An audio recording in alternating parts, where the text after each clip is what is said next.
Muy buenas tardes, un placer saludarlos nuevamente. Ya estamos listos para el inicio del segundo panel del 10º ciclo de estudios especializados en comunicación de la Asociación Boliviana de Investigadores de la Comunicación, ABOIC. Este panel titula Desinformación, Política y Democracia. Me complace presentar en este caso a la moderadora del mismo, quien es Karina Olarte, profesional tarijeña en comunicación, con maestrías de Educación Superior e Investigación en Ciencias Sociales para el Desarrollo. Cursa el doctorado de Políticas Públicas en Contextos Regionales, con mención en Educación, Comunicación y Cultura de la Universidad Nacional de Jujuy, Argentina. Es docente de la carrera de Comunicación Social en la Universidad Católica Boliviana, San Pablo, sede Tarija, y docente de posgrado en las universidades Misael Saracho, San Andrés y Andina Simón Bolívar. Presidió el Colegio de Profesionales en Ciencias de la Comunicación de Tarija, así como la Asociación Boliviana de Investigadores de la Comunicación. Bienvenida, Karina. Muchísimas gracias. Un gusto compartir espacio a este segundo panel que la Asociación Boliviana de Investigadores de la Comunicación pone al servicio dentro de este ciclo de estudios en comunicación. Le agradezco la presentación y también ir un poco a hacer una introducción sobre este segundo panel. Estamos en el panel Desinformación y Democracia, que es parte del 10º ciclo de estudios especializados en comunicación, denominado Derechos, Ciudadanía y Competencias, la alfabetización mediática e informacional ante la desinformación. Las organizaciones que convocan a este ciclo y además particularmente a este panel, pues son las investigadores de la comunicación, la Universidad Evangélica de Bolivia, la Organización de Naciones Unidas para la Educación, la Ciencia y la Cultura, UNESCO, y la Asociación Boliviana de Carreras de Comunicación Social. Estamos en el panel 2 que conjuga tres conceptos y tres temas determinantes y oportunos para tratarlos en la actualidad: desinformación, política y democracia. Estos tres elementos están en clave hoy mismo entre los desafíos en medio de los conflictos políticos y sociales que nos toca vivir, especialmente en nuestro país está enfrentando una complejidad que se posterga en cuanto a tener una paz social. La Asociación de Investigadores de la Comunicación justamente ha hecho un pedido, el diálogo en el país, y hacemos eco de eso también en este espacio que está conjugando pues el campo democrático y el tema de la desinformación en el marco del tema central que nos convoca este ciclo de estudios. En el panel estará María Silvia Trigo de Bolivia Verifica, Eliana Quiroz de la Fundación Internet Bolivia y Juan Carlos Uribe de Chequea Bolivia y Jenny Ampuero de la Universidad René Moreno. La lógica que vamos a utilizar dentro de la participación de esta panel tiene que ver con la exposición de nuestros invitados en este espacio. Cada uno de ellos, cada una de ellas va a tener un tiempo de 20 minutos y luego también esperamos los comentarios, esperamos a través de los canales de Facebook y YouTube entre los cuales se está transmitiendo nuestro evento. En todo caso, vamos a pasar a las exposiciones de nuestros panelistas. Doy la bienvenida a nuestros 4 panelistas dentro de este espacio. Quisiera presentar a ella es periodista con formación en investigación y fact-checking. Ha sido editora digital del Deber y editora en jefe en Bolivia Verifica. Actualmente del periódico The New York Times en Bolivia. María Silvia, bienvenida a este espacio. Ella tiene como título de su presentación La polarización y la desinformación. Te doy la bienvenida, es un gusto tenerte aquí y realmente vamos a tener un tiempo muy bueno para compartir. Adelante. Gracias, Karina. Un gusto saludarte, a los panelistas que me acompañan también. Es un gusto para mí estar en este encuentro. y agradezco a la Asociación Boliviana de Investigadores de la Comunicación por la invitación.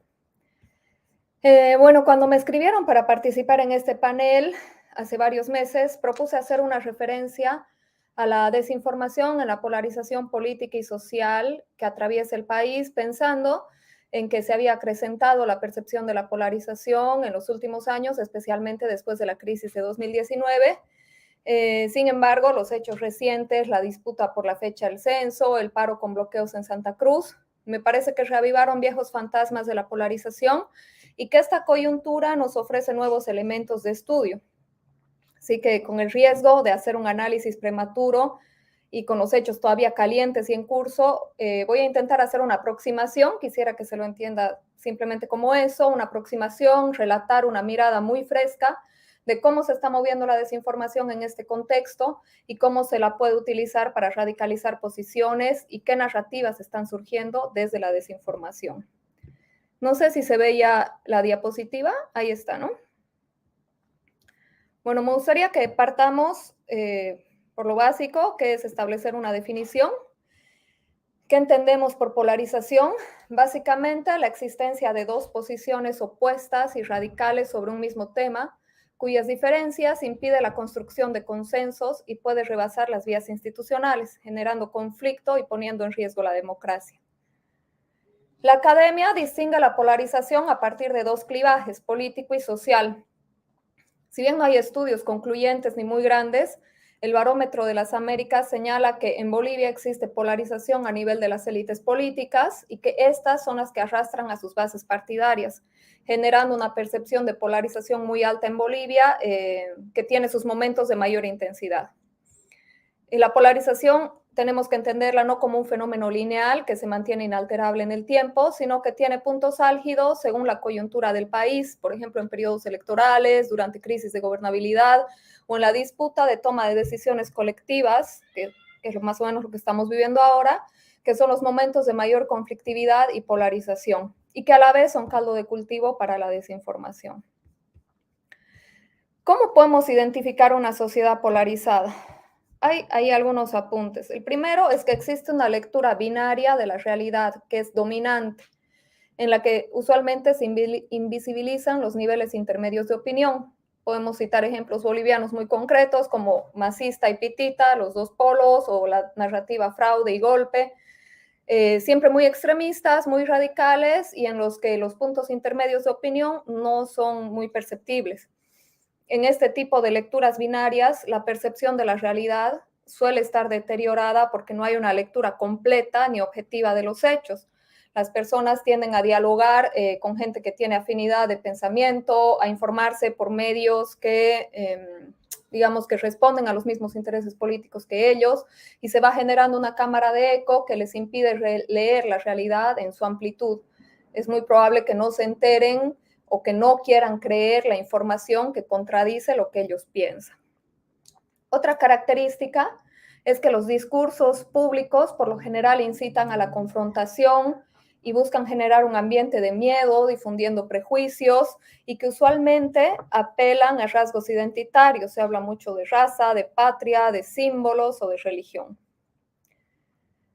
Otra característica es que el discurso hegemónico menosprecia la opinión del que piensa diferente. Hay un discurso hegemónico y quienes quieren decir algo diferente u oponerse a ese discurso tienen miedo o tienen vergüenza de expresar su opinión. Tampoco existe diálogo entre las tribus. Estos dos polos no encuentran lugares de convergencia donde puedan dialogar y tratar de acercar sus posiciones. Como mencionaba antes, se quedan inmersos en estas cámaras de eco y en estas burbujas en las que dialogan con gente con la que tienen afinidad. Y finalmente, que no es concluyente, seguramente habrán muchas más características, pero me gustaría mencionar que en un momento de alta polarización, las emociones y las reacciones emocionales que tenemos frente a la información que recibimos vale mucho más que los datos y los hechos concretos. ¿Qué papel juega la desinformación en todo esto?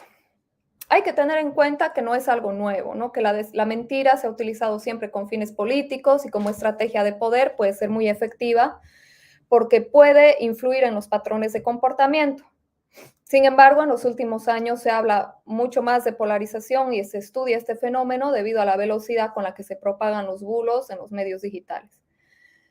Los bulos y lo que se denomina mal las noticias falsas son grandes amplificadores de las posiciones radicales, principalmente por estas dos razones. Primero, porque la desinformación apela a las emociones, hace que las personas tengan una reacción emocional ante el contenido falso que reciben y por lo general ponen al lector en un estado defensivo, se le provoca miedo o indignación y hace que las emociones moldeen las acciones de las personas. Y la segunda característica se denomina sesgo de confirmación, entendida como la tendencia a creer y confiar en las noticias que confirman nuestras propias creencias, que nos dan la sensación de que tenemos la razón incluso cuando estamos equivocados. Entonces, por estas dos características, y a diferencia de la información veraz, la desinformación es útil para radicalizar posiciones, para generar un clima de confrontación, para difundir prejuicios contra los que piensan diferente. En este conflicto que estamos atravesando ahora por la fecha del censo, se identifican dos polos extremos de opinión. Por un lado, quienes están ejecutando el paro con bloqueos, que defienden la consigna de hacer el censo el próximo año a cualquier costo, y en el otro lado está quienes se oponen a esta medida de presión porque sostienen que el verdadero interés es desestabilizar al gobierno y que el paro solamente afecta a la gente pobre o a la que vive del día a día. En ese contexto, podemos ver algunos bulos que han sido recogidos en las últimas semanas por Bolivia Verifica, en el contexto de la disputa por el censo y en el paro cívico, y podemos analizar si amplifican estos preconceptos o generan sensación de miedo y de confrontación.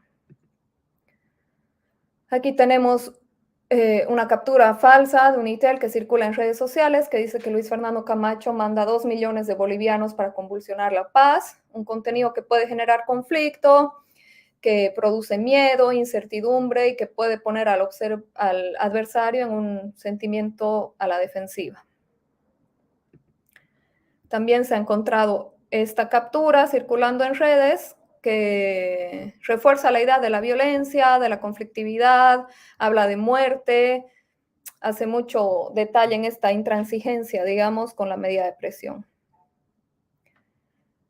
Otro contenido falso que circuló bastante, especialmente en Santa Cruz al inicio del conflicto. Esta es una captura de pantalla de un video en el que se veía a esta persona sentada en la calle, que venían, no sé si una o dos personas, que le gritaban masista y que le disparaban en la cabeza. Obviamente esto genera conflicto, miedo, puede provocar reacciones de repudio, de rechazo, de venganza incluso. Y era un video que fue grabado en Venezuela, que no tenía nada que ver con el contexto boliviano y al que se le había montado un audio diferente. El último ejemplo que les voy a mostrar es esta captura que no aparenta ser una noticia, pero que está en redes sociales, que lleva la discusión al terreno del extranjero versus bolivianos, ellos versus nosotros, al señalar que el vicepresidente del Comité Cívico es argentino y refuerza esta idea de ellos contra nosotros, ¿no? Como vemos, estos bulos que circulan en redes, muchos de los cuales se hacen pasar por noticia, generan una reacción emocional de miedo, de confrontación, de convulsión y buscan profundizar la diferencia entre los dos bandos. Ahora me gustaría hablar más allá de esta desinformación viral, de los bulos en redes sociales, que no son necesariamente imágenes como las que acabamos de ver, ¿no? De capturas de pantalla, audios, montajes, sino algo mucho más grave desde mi punto de vista, y son las narrativas más profundas que surgen desde el ámbito público, que pueden ser discursos de autoridades, de políticos, de líderes de opinión, de influencers, o incluso desde los medios de comunicación. En este conflicto actual hay al menos dos narrativas que a priori he podido identificar a través de un seguimiento en medios de comunicación y que están relacionadas principalmente a las expectativas posteriores al censo. La primera narrativa que he visto es que el censo va a incidir en la conformación del padrón electoral. Una información que no tiene veracidad porque el empadronamiento censal es diferente al empadronamiento electoral, son procesos diferentes que tienen objetivos y metodologías diferentes. El censo va a mostrar cuántos habitantes en edad de votar hay en cada región del país, pero no puede modificar de ninguna manera el padrón, ni depurarlo, ni auditarlo, ni nada parecido. Y la segunda narrativa que veo en relación a las expectativas después del censo es que se va a mejorar la calidad de vida en cuanto a salud y educación principalmente, lo cual es relativo, porque si bien los censos permiten diseñar mejor políticas públicas, nada garantiza que sus resultados vayan a tener un efecto inmediato en el sistema de salud o educativo, porque ambos sistemas requieren de una reforma mucho más compleja, estructural y de largo aliento, creo yo, ¿no? Nada garantiza que con el censo vaya a haber efectos inmediatos en la mejora de estos sistemas. Aquí voy a mostrar un ejemplo de este tipo de desinformación. Ahí vemos a una diputada que está hablando, me parece, sobre el censo y los votantes fantasmas. Y al otro lado también a una persona pública que habla sobre la seguridad y la salud. A ver, yo no quisiera que se me malinterprete, ¿no? Claro que los censos arrojan datos demográficos para definir políticas públicas y la forma en la que se distribuyen los recursos, pero el censo por sí mismo no garantiza que estas políticas públicas vayan a ser las correctas, ni que los recursos públicos sean suficientes para resolver problemas estructurales y complejos. Simplificar el asunto que es tan grande a que el censo va a mejorar la salud y va a mejorar la seguridad ciudadana y va a mejorar la educación puede generar falsas expectativas que además me parecen muy peligrosas porque pueden engendrar conflictos posteriores. En el otro lado de la polarización también surgen narrativas, en el otro lado de la grieta, digamos, relacionadas a llevar la discusión a la dicotomía de ricos contra pobres, collas contra cambas, extranjeros contra bolivianos, que son narrativas que ya tienen muchos años, a las que se suele recurrir para generar conflicto. Bueno, dicho todo esto y a partir de este pequeño diagnóstico, veamos cuál es el papel de los medios ante la desinformación y la polarización. Yo no creo que los medios tengan que estar combatiendo todos los bulos que circulan en redes sociales, para eso están las verificadoras que hacen un gran trabajo, o las publicaciones estas que mencionan logos de medios o los audios. Creo que eso habría que dejarlo a quienes hacen el trabajo de manera especializada, que son los medios de verificación. Tampoco pienso que en el marco de la polarización los medios estén obligados a buscar utópicamente la objetividad o que no puedan tener una posición política. Yo pienso que eso es válido en el sistema democrático, pero lo que sí pienso es que los medios están obligados a trabajar con honestidad y a cuestionar las narrativas y el discurso público independientemente de que estén de acuerdo o no con estas narrativas. Y especialmente cuando estas narrativas vienen de actores políticos o de quienes son parte del conflicto, porque obviamente hay intereses en juego. En momentos de alta polarización como la actual, los medios deben ser aún más cuidadosos con lo que publican y no reproducir estas narrativas que mencionaba, ni otras que vayan a surgir, sin antes cuestionarlas, sin verificar los elementos que las componen, sus puntos de partida y sin leer lo que dicen entre líneas. Los periodistas tenemos que ser conscientes del poder amplificador de nuestra palabra, pero también del poder transformador que tiene nuestro oficio y ser promotores de una cultura de tolerancia. Somos por excelencia los mediadores de la democracia y podemos elegir entre fomentar el encuentro o la radicalización de posiciones. Pienso que no podemos hacer nada con las redes sociales donde se forman estas burbujas cognitivas. No tenemos llegada ahí, pero sí los medios de comunicación tendrían que ser el lugar de encuentro.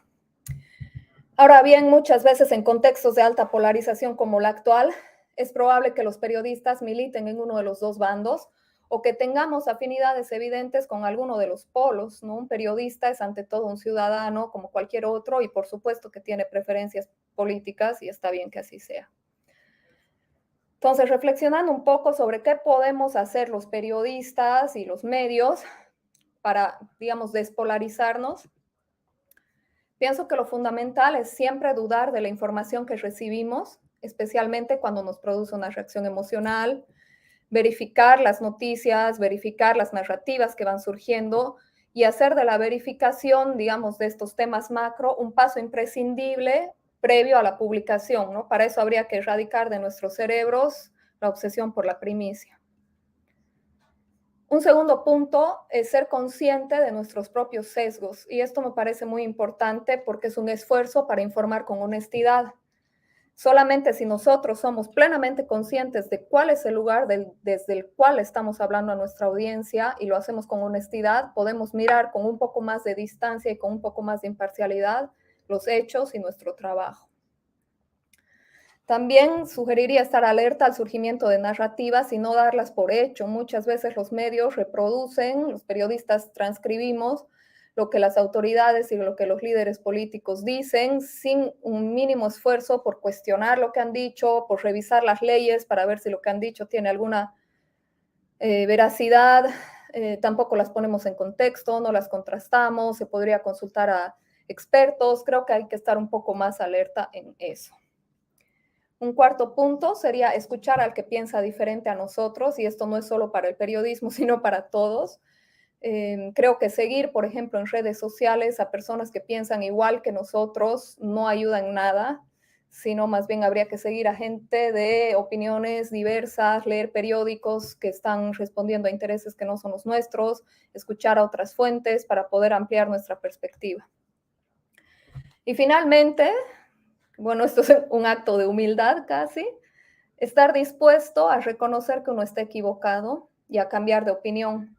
Tenemos que ser conscientes de que los periodistas no estamos para defender una idea, sino estamos para entender la realidad o hacer el esfuerzo de entenderla, incluso cuando esta realidad no sea de nuestro agrado. Eso es todo lo que tengo para presentar. Gracias. Muchas gracias, María Silvia. Gracias también. Nos parece sumamente hasta didáctico todo lo que se presenta en función a la polarización en cuanto a la desinformación y estos retos, ¿no? Estos retos últimos que nos diría María Silvia sobre el papel de los periodistas o realmente qué hacer, despolarizarnos, decía ella, ¿no? Y estos elementos que vamos a volver luego al final de todas las exposiciones a hacer una síntesis muy pequeñita, pero vamos avanzando. Ahora es el turno de cederle la palabra a una panelista que es Eliana Quiroz de la Fundación Internet Bolivia. Eliana es activista por los derechos digitales e investigadora de Internet y Sociedad en Gestión Pública de la Universidad de Potsdam, Alemania, y candidata a doctora en CIDES-UNSA, con estancias académicas en la Universidad de Padua, Italia, y la Universidad en Alemania. Forma parte del directorio de la Fundación Internet Bolivia y es gerente de desarrollo corporativo de derechos cívicos en la era digital de IVOS Latinoamérica. Autora del libro Bolivia Digital, 15 miradas acerca de Internet y sociedad en Bolivia. Escribe quincenalmente en su columna Internet a la Boliviana. Ha sido gobierno electrónico de AGETIC. Entonces, Eliana nos va a hablar en su tema de exposición sobre el ecosistema de desinformación en Bolivia durante la crisis por octubre del 2019 a marzo del 2021. Eliana, te damos la bienvenida a este panel y agradecemos mucho tu tiempo, tu disposición. Apreciamos tu generosidad. Muchas gracias por la invitación. Espero que me escuchen bien. Vamos a ir a la presentación. Ok. Sí, muchas gracias a Boic por la invitación. Me parece realmente una iniciativa maravillosa la que están teniendo. Se necesita hablar sobre desinformación en Bolivia también, y en foros que convoquen a diferentes actores, como es el caso de esta reunión de Boic. Entonces, realmente muy contenta. Bueno, comienzo entonces. Estoy haciendo una investigación sobre el ecosistema de desinformación porque considero que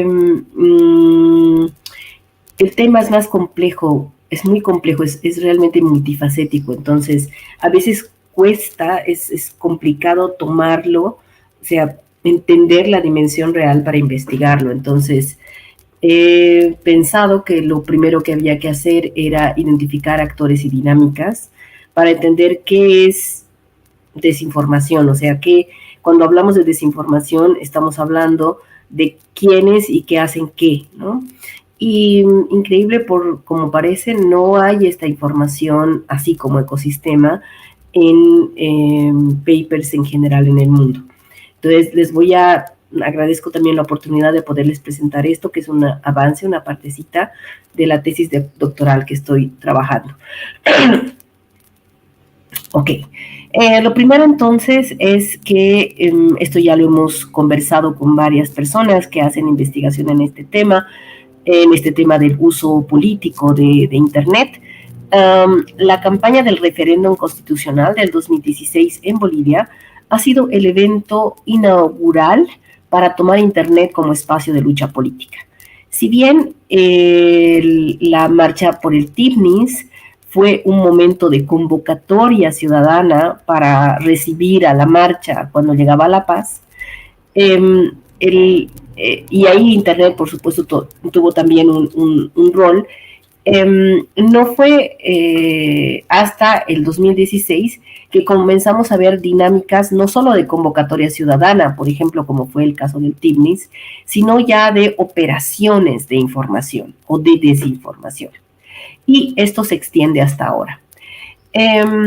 Lo que hemos visto, como nos decía María Silvia, que ha sido un gusto escucharla nuevamente y con temas nuevos siempre, lo que vemos es que hay una polarización política en Bolivia que representada por dos narrativas violentas que se enfrentan permanentemente, ¿no? Y que tratan siempre de apartar a sus seguidores siempre más del centro ideológico, digamos. Eso es lo que entiendo que sucede en Bolivia, y a partir de esto intento armar, no un modelo, porque un modelo es algo deseable, pero sí un esquema que nos permita mostrar cuáles son los actores y las dinámicas, que se los muestro enseguida. Solo que quería aprovechar que estamos hablando con personas interesadas en investigación para sugerirles este libro, que no se ve bien el autor, pero es con W. Wasserman. Este es un libro que se ha publicado este año, a inicios. Habla sobre temas de desinformación en el sur, y hay un capítulo para América Latina. Creo que este libro es un libro que además sí ha sido escrito desde Brasil, pero tomando en cuenta experiencias de América Latina, creo que este es el libro que hay que leer si alguien quiere hacer investigación en desinformación. Nada más, ahora sí, comienzo con el caso mismo. La desinformación, como les decía, es multidimensional, y por lo mismo es muy difícil realmente de ponerle los límites para ver qué se tiene que estudiar. Entonces, tendemos desde la investigación a reducir el problema de la desinformación, digamos, teóricamente, para poderlo manejar, para poder estudiar una parte de este fenómeno. Pero esta reducción del problema reduce también disminuye la posibilidad de comprender la complejidad del fenómeno. No hay muchas miradas generalistas, digamos, de desinformación. Sí hay miradas abstractas, que es diferente, por ejemplo, intentar entender cuál es el rol de la verdad, ¿no? Pero no entender realmente el fenómeno práctico de la desinformación. Y por lo tanto, esto no permite identificar un ecosistema del que sí se habla, se menciona en la literatura, pero no se define qué es, ¿no? Un ecosistema que sostiene la desinformación. Algunas reducciones típicas, por ejemplo, son en la fase de difusión de las noticias falsas. Se cree que el tema principal de las noticias falsas, además se habla de noticias falsas, no tanto de desinformación, es que se viralizan con mucha velocidad, y ahí han habido varias investigaciones que han, sobre todo del lado de la ciencia de datos, que han tratado de identificar la forma en que se viraliza esta información. Sin embargo, por supuesto, es una parte de la desinformación, pero no es el todo. También a veces se intenta discernir, como les decía, los contenidos verdaderos de los falsos. Es la búsqueda de la verdad, que es una parte de la desinformación, más bien una parte filosófica de la desinformación, pero no es el problema de desinformación en general, o sea, en global. También se piensa mucho que es un tema de medios y de periodistas, ya que habla de información, pero en realidad es mucho más amplio, ya que estamos hablando de no solamente el ejercicio periodístico, sino del manejo de redes sociales, y por lo tanto nos implica a todos los usuarios y usuarias. También a veces vemos que el problema, creemos que son las personas, que somos las personas que compartimos noticias falsas, cuando luego podemos entender que hay también empresas pagadas para difundir tendencias falsas. Y luego también hay una tendencia de creer que este es un problema de seguridad digital, es decir, que nos pone en riesgo, ¿no? Tanta desinformación nos pone en riesgo, y ahí es que se comienza como los efectos de la desinformación. Y en realidad lo que hay que entender es que es todo esto y más, y sobre todo ese más significa que hay, por ejemplo, un contexto de crisis de representación de los partidos políticos, falta de confianza en el sistema democrático y sus instituciones, concentración de la propiedad mediática, democratización de la producción de contenidos digitales en redes sociales y bajos niveles educativos, por mencionar algunos. Entonces, conclusión de este slide, es un problema complejo. Ok. Hemos comenzado a hablar hace unos 10 años más o menos de noticias falsas. Después hemos comenzado a hablar porque hubo una crítica a que las noticias no podían ser falsas por definición, y entonces comenzamos a hablar un poco, y por otras razones, de desinformación, y ahora la teoría se está moviendo un poco hacia desórdenes informativos. Una definición, digamos, clásica es la de Wardle, que es una periodista investigadora, cientista, con Derakhshan, que dice: cuando se comparte información falsa, o sea, desinformación es cuando se comparte información falsa a sabiendas para causar daño. Y la menciono específicamente a esta autora porque es la autora más mencionada por investigadores en América Latina, por investigadores de desinformación en América Latina. De hecho, ahí es cabe una crítica de estar ubicando como base teórica a una investigadora del norte global, y no a autores del sur, que ya hay algunos bastante buenos que han trabajado temas que tienen que ver más con nuestras realidades, porque nuestras realidades sociales y de conectividad, por ejemplo, son diferentes, radicalmente diferentes a las del norte. Y hay muchas otras definiciones. La del RELE, de la Relatoría de Libertad de Expresión para América Latina, al sur, que es un grupo de ONGs que trabajan temas de derechos digitales. Hay este autor que a mí me gusta mucho, Krasnodębski et al., con varios otros autores, y hay muchas en realidad, hay una producción bastante prolífica. De estas he extraído 4 características que no voy a entrar en detalle porque no me da el tiempo, pero básicamente es un fenómeno sociotécnico, lo que significa que es social y es técnico, es tecnológico. No hay que olvidar ninguna de las dos partes. Se produce la desinformación y difunde contenidos falsos o engañosos, o sea, no solo falsos, pueden ser también lo que llaman misleading, ¿no? Que pueden ser parte verdad, una buena parte, o incluso toda verdad, pero con un tratamiento engañoso, que ya lo mencionaba ahora María Silvia. Son intencionales, es decir, es un proceso que se da no por azar, sino porque alguien decide, hay voluntad por detrás, y la voluntad principalmente es de dañar esferas políticas y sociales. Dicho esto, este es el ecosistema nacional de desinformación que he construido a partir de la lectura de unos 120 papers más o menos.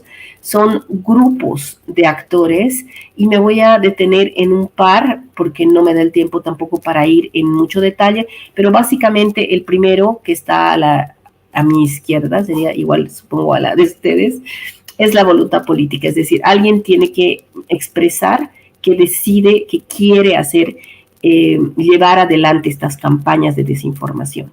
Antes, yo creo que la desinformación es un problema cuando se paga por el servicio, no cuando yo, por ejemplo, legítimamente comparto un mensaje, así sea totalmente falso. Si digamos, yo creo en ese mensaje, tengo el derecho de poderlo difundir. Y ahí viene un debate sobre derecho de información y de acceso a información y de libertad de expresión, que es muy interesante para poderlo debatir más en profundidad. Pero entonces yo creo que el problema es cuando alguien paga a una empresa o a un emprendedor digital para que difunda tendencias falsas, o sea, para que esto realmente se viralice. Es ahí cuando yo encuentro que hay un problema de desinformación. Y lo otro, lo previo y lo posterior también, son ejercicio ciudadano, probablemente incluso dañino, pero ciudadano de derechos de comunicación. Entonces, comenzamos con una voluntad política, alguien que quiere contratar y que quiere generar estas tendencias y hacer estos daños. Fuentes financieras, y es súper interesante mirar quién puede financiar esto. Tanto se financia desde el lado público, legal e ilegalmente, como desde el privado, legal e ilegalmente. Y es súper interesante mirar de dónde viene el dinero para ver cuál es la intencionalidad y cuál es el resultado que finalmente se obtiene. Después están los estrategas, es decir, hay alguien a quien contratar. Esto no es azar, no es que un grupo de ciudadanos se organiza y hace algo. No, hay una estrategia por detrás y esta estrategia incluye datos personales.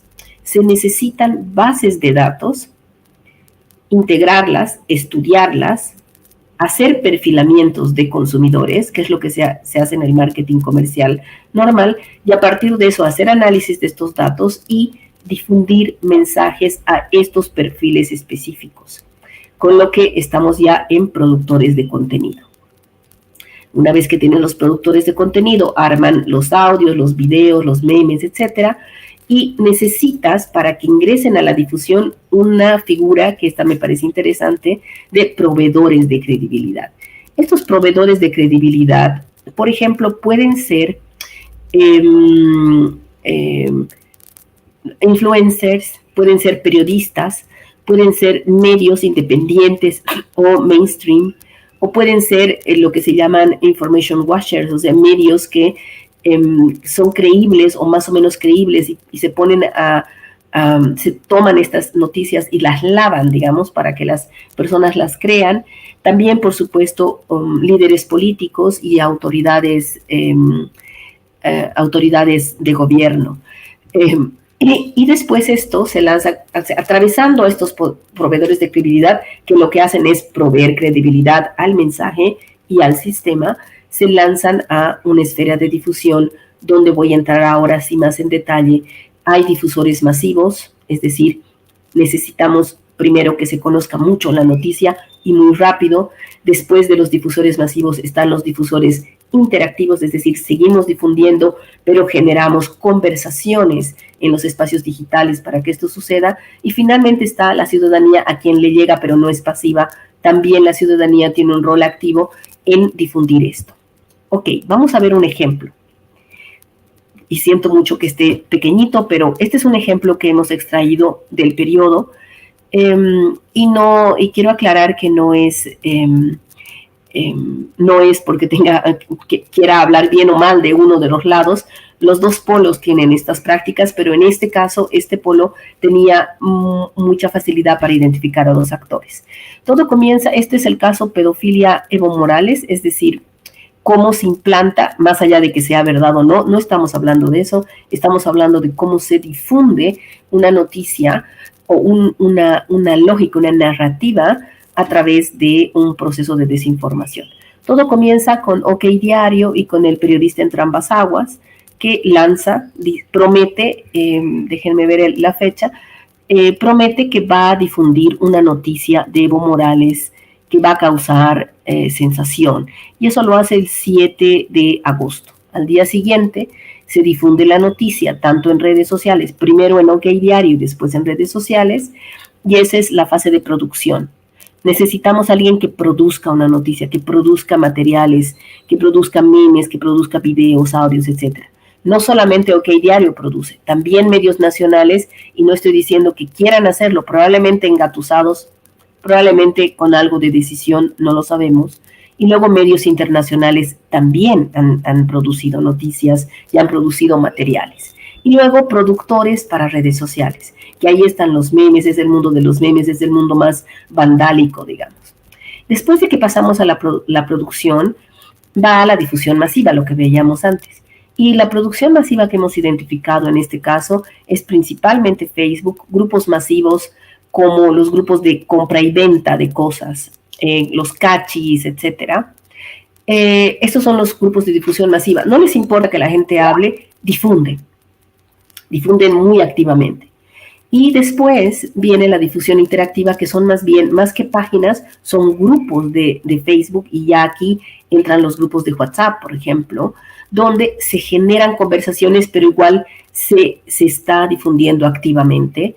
Y después viene una fase más bien informativa, donde ya se muere la noticia, y normalmente son grupos locales, grupos chiquitos, grupos de poblaciones, digamos, ¿no? Y vamos a ver ahora, rapidísimo, quisiera que me digan, por favor, cuánto tiempo me queda, así veo cuánto me extiendo. Este caso de pedofilia. Aquí lo primero que ha pasado, como les decía, era el 7 de septiembre, OK Diario publica la primera nota acerca de pedofilia. Y después, que esto sería la parte ahorita de producción, ¿sí? Estamos viendo producción. Y esto salta muy rápido a redes sociales, pero también salta a medios. El primer medio que reacciona es el medio Radio Marítima, que más o menos en unos días, en casi una semana, le solicita hacer una entrevista a Entrambas Aguas. Y después comenzamos a ver una cobertura, tanto en Twitter, o sea, cobertura de noticias, digamos, de puntos nuevos de información hacia, que siempre los da el periodista Entrambas Aguas, tanto en Twitter como en las entrevistas que le hacen. La segunda entrevista que le hacen son 2 días después, en Fides, John Arandia, y después Tufiaré. Después, al día siguiente, está Fama y Poder con Jimena Antelo y Pomacusi. Sigue dando algunas novedades en Twitter, muestra imágenes de WhatsApp el mismo día, el día siguiente en la mañana. Después, No Mentirás, Jimena Antelo el 18 lo llama para hacerle una entrevista, y ahí vamos, Bolivia TV, etcétera. O sea, si ven, es una noticia que está cubierta por diferentes medios. Y aquí lo que estamos viendo entonces es que de la producción, gracias, 5 minutos, de la producción, que esta es la difusión masiva de páginas, salta esta difusión masiva que se hace con, por ejemplo, en La Llama Parlante, Taxi Noticias TV, Bolivia Libre, Wikileaks, El Piojo, perdón, no digo esa palabra, Oposición Bolivia, etcétera. Y aquí estamos viendo la cantidad de publicaciones, aunque no estamos viendo la cantidad de reacciones. Aquí sí, ya podemos ver cantidad de publicaciones en línea acerca de pedofilia, Evo Morales en estas páginas, y de acuerdo a las fechas. Lo que estamos viendo es difusión masiva. No voy a entrar en mucho detalle porque no hay mucho tiempo. Y aquí hay en esta difusión masiva, lo que queremos es impactar a medios. O sea, hay dos objetivos de la difusión masiva: impactar a medios tradicionales y lograr llegar a la agenda informativa de manera que la gente busque la información activamente. Y esto se hace a través de lo que llaman information washers, es decir, medios que lavan el contenido falso, digamos, o engañoso, y le dan credibilidad. Entonces, aquí está EJUTV, por orden estoy diciendo, cobertura de medios digitales EJUTV, Agustín Zambrana, no logro leer ahí,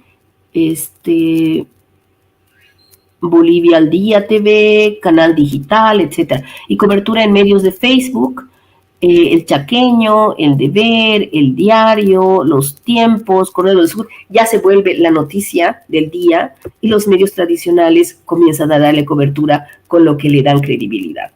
Estoy diciendo que esta noticia es real, o sea, es verdad, tiene base verdadera o no. No estoy en esto, pero muy probablemente tiene una base verdadera, porque si no, se cae rápido.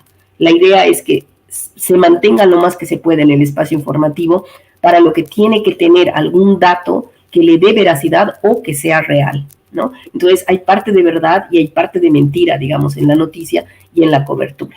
Y después, aquí seguimos viendo Formation Washes, vamos a la otra etapa de difusión, que es la difusión interactiva, ya son grupos, no son páginas.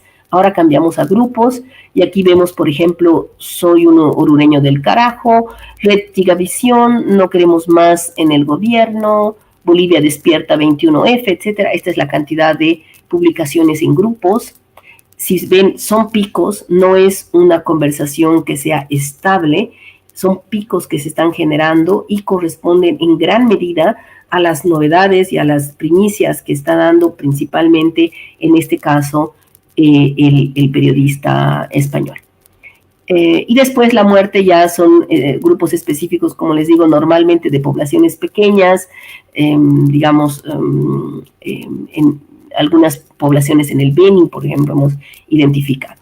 Y aquí no, bueno, aquí están las 5 etapas, es OK Diario con la noticia y algunas novedades, digamos, que se iban dando. Y principalmente lo último que quiero comentarles es que esta desinformación iba, sí, por supuesto, dirigida a Evo Morales, pero principalmente a estigmatizar a un grupo partidario que eran los masistas, y entonces la conclusión a la que se sugiere llegar después de todo el procedimiento es que los masistas son pedófilos.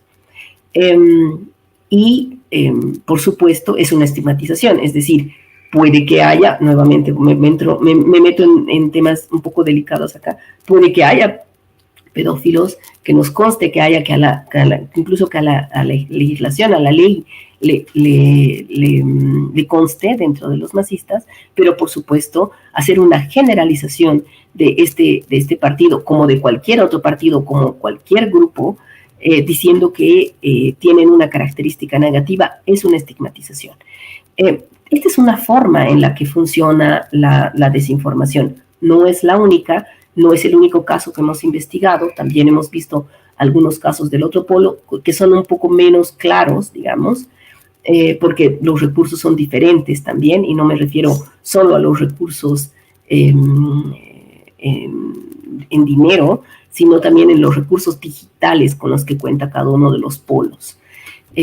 Esto de mi parte, y espero poder conversar de preguntas que hayan surgido durante la presentación. Muchas gracias. Gracias a ti, Eliana. Muy oportuno e interesante el análisis que nos presenta de este ecosistema y sobre todo este mapeo, ¿no?, del ecosistema nacional de desinformación, además de los casos de análisis que nos dan una dinámica de cómo funciona la desinformación y las consecuencias o desenlaces que nos genera, digamos, el desarrollar o el ser parte dentro de todo este, ¿no?, que lleva justamente a esto último que decía Eliana, a estigmatizaciones, a generalizaciones, y que es la forma en la que la desinformación en el país. Te agradezco mucho, Eliana, por lo compartido, y vamos a seguir con este que es el segundo foro del ciclo de estudios especializados en comunicación. Nuestro foro se denomina Desinformación Política y Democracia. Tenemos a 4 panelistas. Han estado con nosotros María Silvia Trigo, de Bolivia Verifica, Eliana Quiroz, de Fundación Internet Bolivia, y ahora es el turno de Juan Carlos Uribe. Juan Carlos Uribe es de Chequea, Bolivia. Quiero compartir algo de sus líneas de experiencia. Juan Carlos Uribe es licenciado en informática y tiene una maestría en telemática. Es administrador de proyectos enfocados a las TIC en el Centro de Estudios de la Realidad Económica y Social, CERES, desde el año 2013.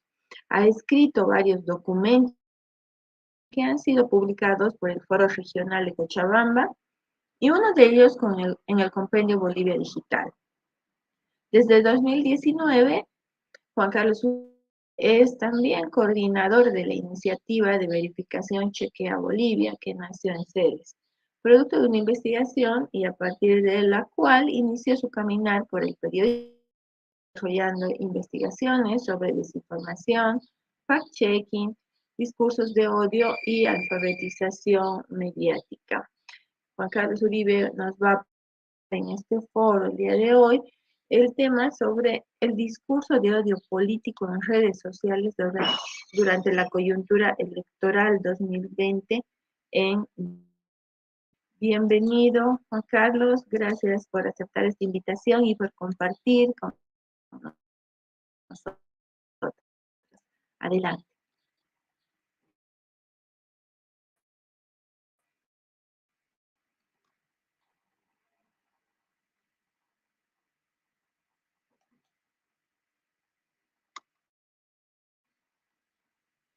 Juan Carlos, revisemos el audio. Un ratito. Perdón, gracias. Gracias, Karina. No sé si ya se me escucha. Bien, bienvenido. Gracias.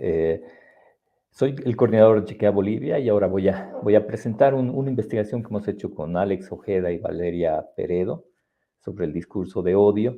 Nosotros pensamos que el discurso de odio tiene como cabeza la desinformación, es por eso que hemos trabajado en esto. Entonces, voy a empezar.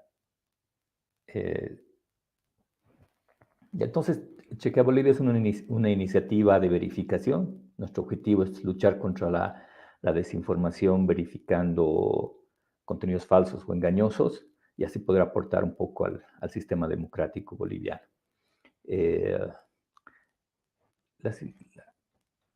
Entonces, en esta ocasión nosotros hemos hecho una investigación sobre el discurso de odio. En todas las verificaciones que han estado haciendo los fact-checkers en ese tiempo, vimos que además de desinformación, esa desinformación venía cargada de discurso de odio. Entonces, empezamos a desarrollar un proyecto para hacer un monitoreo, porque las elecciones estaban muy cerca, y desarrollamos todo un proyecto y toda una hipótesis para tratar de analizar un poco cómo estaba funcionando el discurso de odio en el ecosistema boliviano digital. Entonces, voy a hacer una pequeña introducción de lo que nosotros hemos visto y hemos analizado. Les voy a presentar después más o menos lo que nosotros hemos investigado sobre el discurso de odio y los resultados del monitoreo y la investigación que hemos hecho.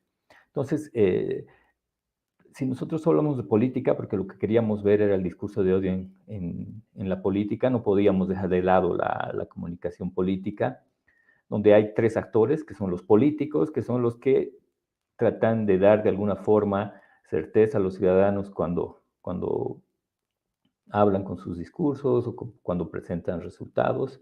Después están los periodistas, los comunicadores y también los medios de comunicación, que son como una bisagra, y están tratando de dar certeza de lo que los políticos informan. Y después está la opinión pública, que es la que pregunta, la que cuestiona, la que da valores, la que le interesa saber qué se está haciendo en el país. Entonces, estos son los tres actores, y actualmente estos tres actores se han trasladado a las redes sociales. Ahorita ese es el espacio de intercambio de estos discursos, los llamaremos así. Idealmente, estos discursos deberían aportar a la democracia, si fuera una comunicación política buena, idealmente digo. Sin embargo, en las redes sociales han surgido dos grandes amenazas.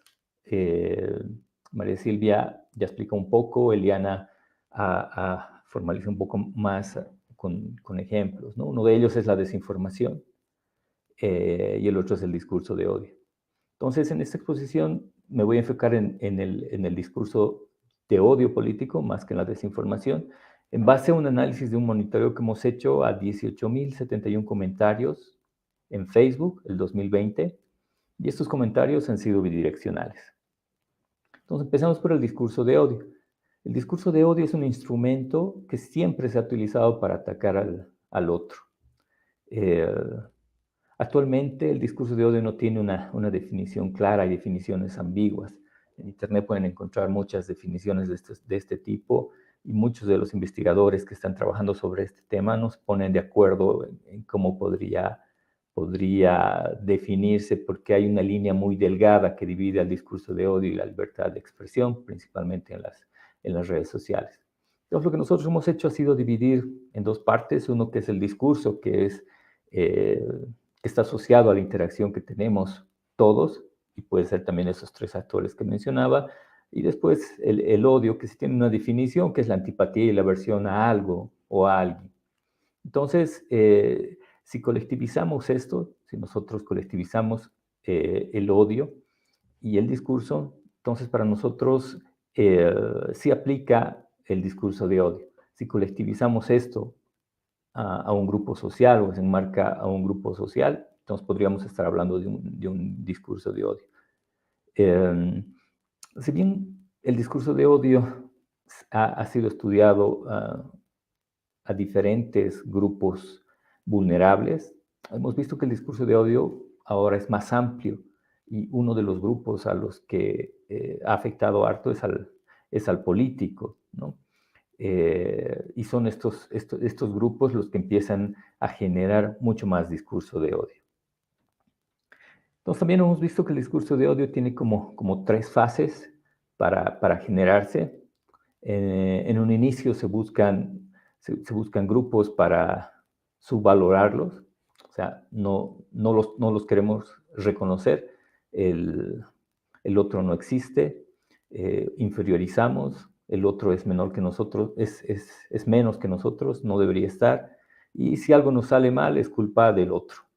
Ese es el inicio para la generación del discurso de odio. Después viene el desarrollo, que es la colectivización. Se empiezan a buscar grupos, se empiezan a buscar ciudadanos a los que atacar y se empieza a atacar con hostilidad, se los esencializa y se justifica la violencia. Luego vienen los efectos.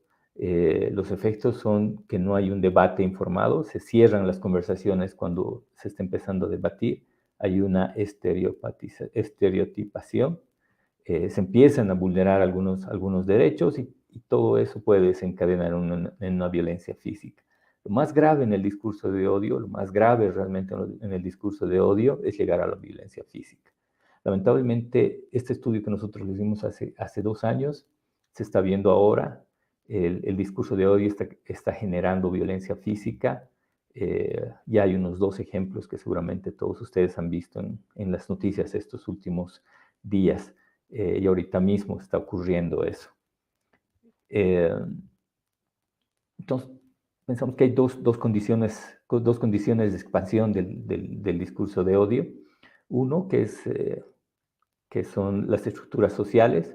Los sistemas de clasificación están entre ellos, los sistemas de clasificación social, que ya decía María Silvia, que decía Liana, ¿no? Que son el sexo, género, edad, etnicidad, color de piel, el idioma, lo jurídico, lo económico, que de alguna forma están afectando ahora mismo la igualdad ciudadana.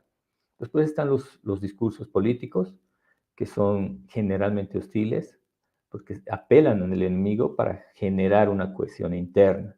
Entonces siempre están intentando polarizar. La otra condición son las condiciones coyunturales. Las redes sociales, ahorita es una condición coyuntural. Si bien las redes sociales revolucionaron la comunicación, porque se puede producir y consumir información a través de ellas inmediatamente, dentro de estas redes sociales hay comunidades que refuerzan creencias, que refuerzan experiencias, con mismos pensamientos colectivos y que lanzan a sus seguidores, igual que los líderes de opinión.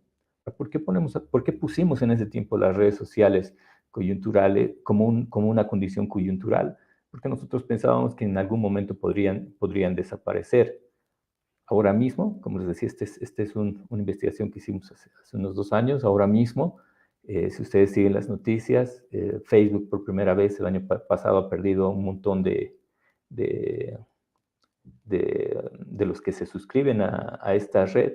Está perdiendo ahora mismo mucho dinero y no está muy establecida como estaba hace poco. Twitter, que no es una red muy grande aquí en Bolivia, igual está teniendo muchos problemas por esta compra que ha hecho Elon Musk, y si revisan las noticias sobre esto, también tiene algunos problemas. Entonces las redes sociales puede ser que en algún momento desaparezcan y por eso les hemos puesto nosotros como coyunturales. Otra condición coyuntural, lógicamente, es la desinformación. Nosotros hemos partido de que la desinformación es el inicio del discurso de odio, son los hilos conductores que generan discurso de odio cuando hay crisis. Ahorita mismo estamos viendo eso en el censo, porque exacerban nuestras emociones y eso se convierte en un discurso de odio. Entonces, esas son las condiciones de expansión. Entonces, voy a pasar un poco más a los resultados. Después de muchos análisis y de leer mucha información sobre discurso de odio, hemos visto que existe una gran dificultad de definir lo que es el discurso de odio, pero es algo que está creciendo, que tiene una dimensión social bastante grande y se está complejizando. Como decía Eliana, tanto la desinformación como el discurso de odio son bien complejos, tienen muchas y varias aristas y actualmente se está complejizando. El 2020, el discurso de odio político ha demostrado una inclinación al etiquetamiento, ¿no? Entonces, cuando se va etiquetando, se va polarizando y las redes sociales han empezado a generar de alguna forma esta polarización. Como decía María Silvia y como decía Eliana, en ese tiempo habían dos grupos bien marcados. En las redes sociales ocurría lo mismo, que eran los masistas y los pititas.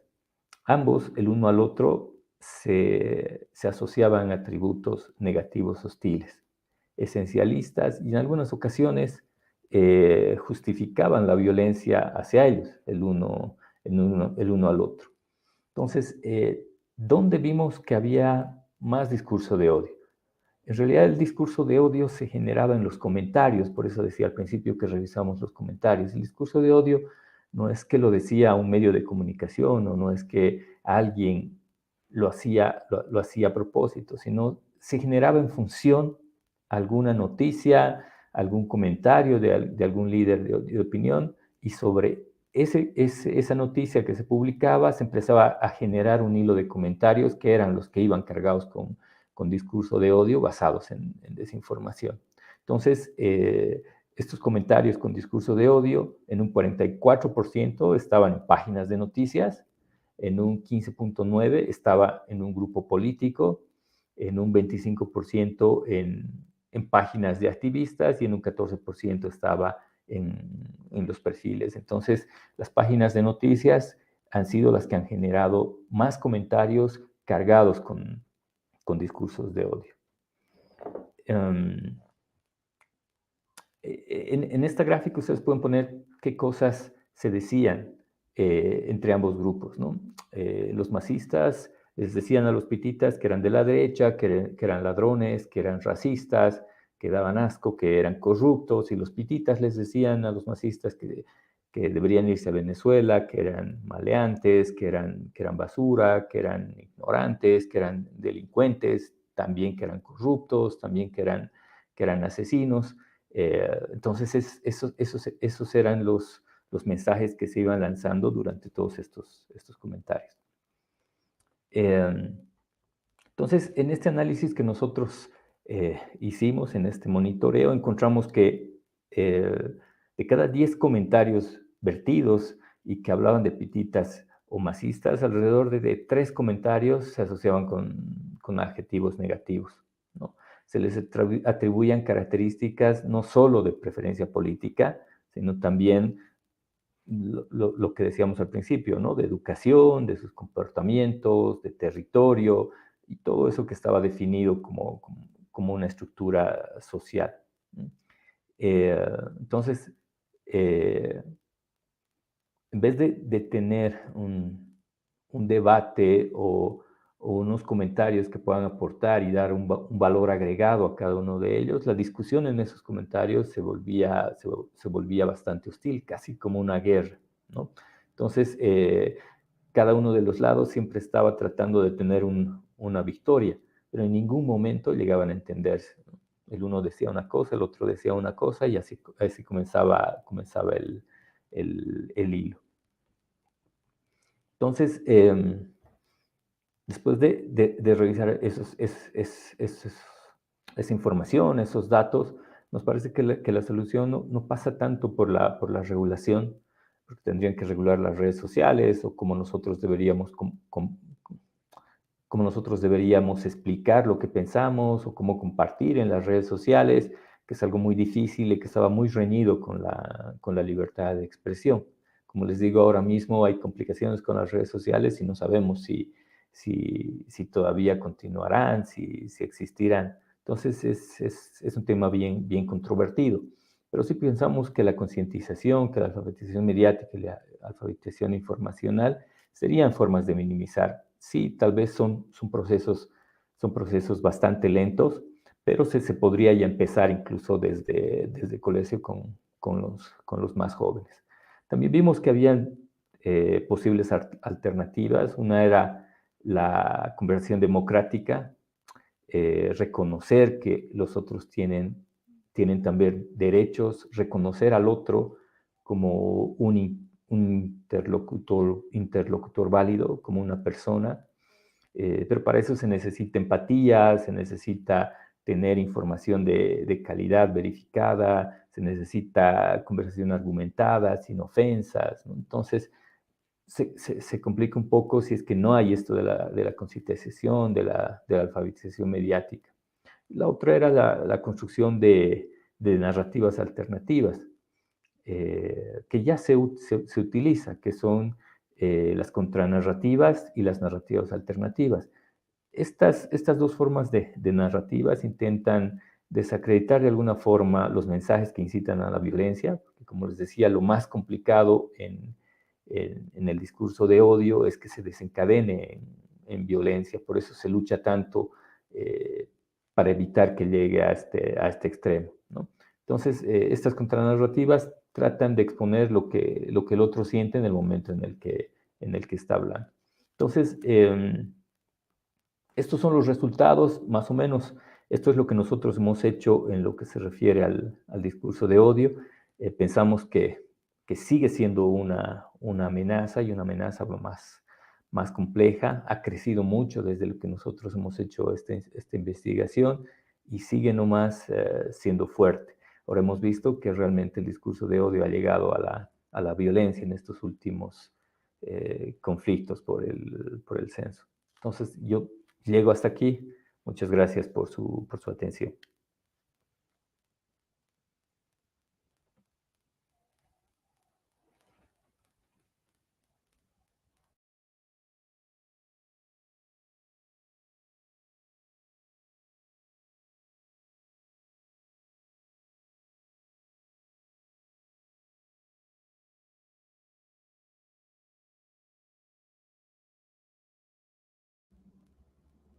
Karina, creo que su micrófono no está activado. Ahora, gracias a usted, Juan Carlos, por avisarme. Que muchas gracias por el aporte, por justamente presentarnos en esta oportunidad los resultados de esta investigación y las reflexiones que nos marcan las caracterizaciones que han tenido los discursos de odio durante este periodo de tiempo que ustedes han monitoreado las cuentas de Facebook en estos más de 18.000 comentarios, sino también cómo nos lleva a pensar estas posibles soluciones, ¿no? Estos retos de la alfabetización mediática informacional que suman mucho a lo que estamos viendo en este ciclo de estudios especializados y además profundizan en este panel las acciones y los ámbitos en los que estamos tratando. Nuevamente, en nombre de la asociación, vamos a vernos de un ratito para las preguntas y los aportes.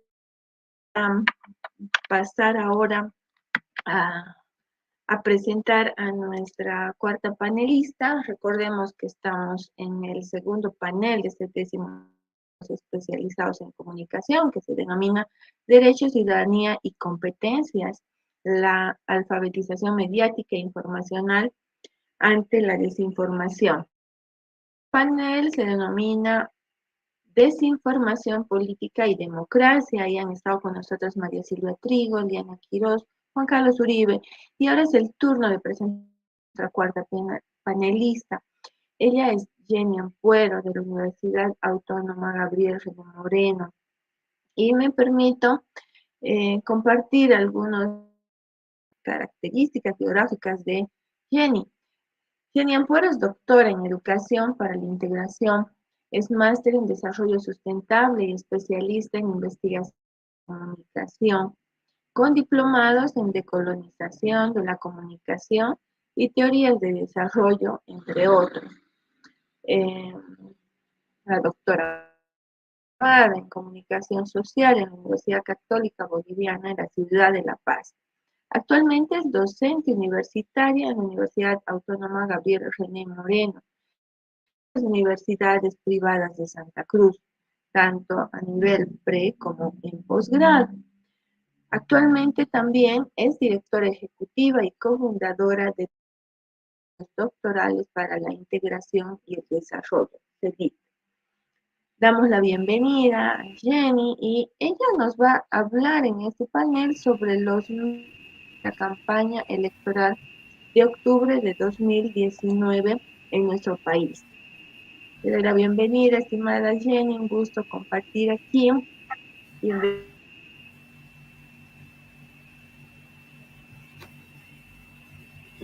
Muy bien, muchas gracias. Gracias por la presentación, Karina. Quiero dar un saludo muy especial, no exento de la preocupación que nos trae los problemas que estamos viviendo ahora mismo en Santa Cruz con hechos de violencia que realmente nos están preocupando, y justamente este panel viene a ser uno de los espacios de reflexión para poder comprender algunas de las cosas que estamos viviendo. Yo voy a compartir con ustedes una investigación que hemos realizado con estudiantes de la Gabriel René Moreno, a quienes les mando un saludo muy especial, chicos y chicas, investigadores, investigadoras.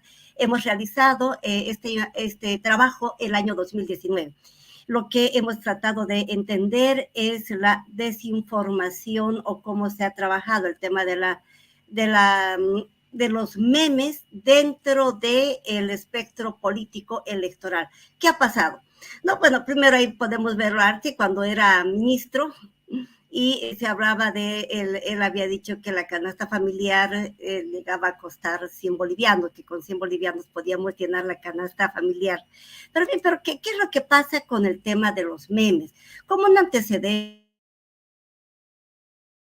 esta investigación fue parte de una mucho más grande, dentro de un grupo multidisciplinario de docentes de la universidad pública y de las privadas también, y que fue realizada en septiembre de 2019. ¿No? Para el estudio se realizó un cuestionario que trataba de medir principalmente el tema de cuáles son las tendencias electorales, ¿no?, que tiene la ciudadanía y los jóvenes universitarios, ¿no?